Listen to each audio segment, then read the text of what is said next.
When I first heard the result of the referendum, I was angry. And I think that's how I still feel. I think primarily my main feeling is frustration and anger. Part of how I feel about it is informed by my memory of my father's campaign to join the EU back in the early 70s. He was passionately pro-European, and I was a child at the time, but I do clearly remember the campaign. And so now, at this point, I'm trying to imagine what he'd be thinking and what he'd be saying. I mean, he died 20 years ago.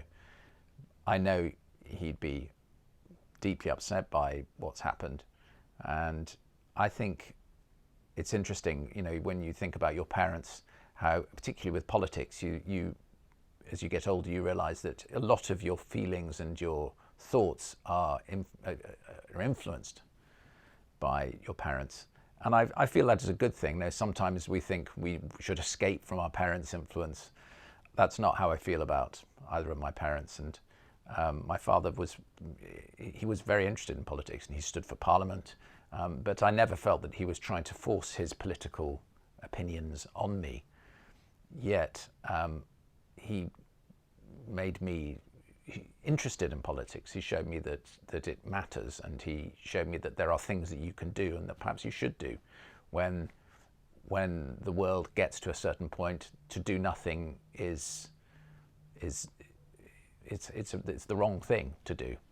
Being passive is wrong sometimes. And I'm almost getting to that point now. I'm thinking we should speak more about this. We should do something about this. If I had to sum up how I feel about Brexit now, I think the one word that keeps coming back is angry. So 11 months after the referendum, we've got a general election coming up.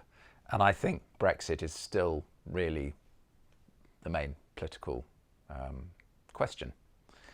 And so I would actually really love to talk to some people who supported Brexit about the whole thing. And what I'm still looking for is a reason. Nobody has given me any convincing reasons as to why we should leave the EU.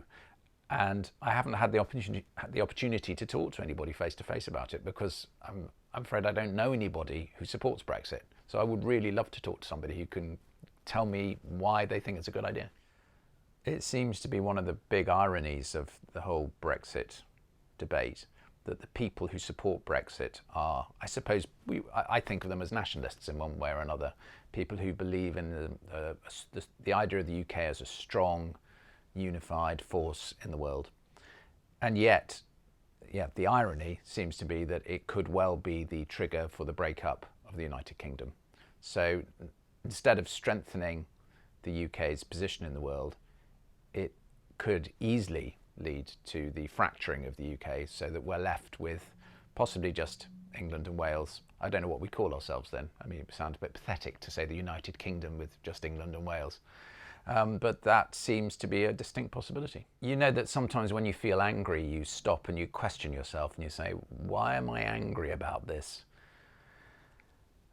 And I think the main reason I'm angry is because I feel as though I have been manipulated along with perhaps everybody else in this country. I genuinely feel that the way in which the Brexit campaign was conducted was cynical and manipulative, and that there are numbers of people, quite small numbers of people, who have access to influence, who have really used what power they have in a negative way that has twisted the arguments and simplified the arguments to a point where we are now. And where we are now is not in a good place.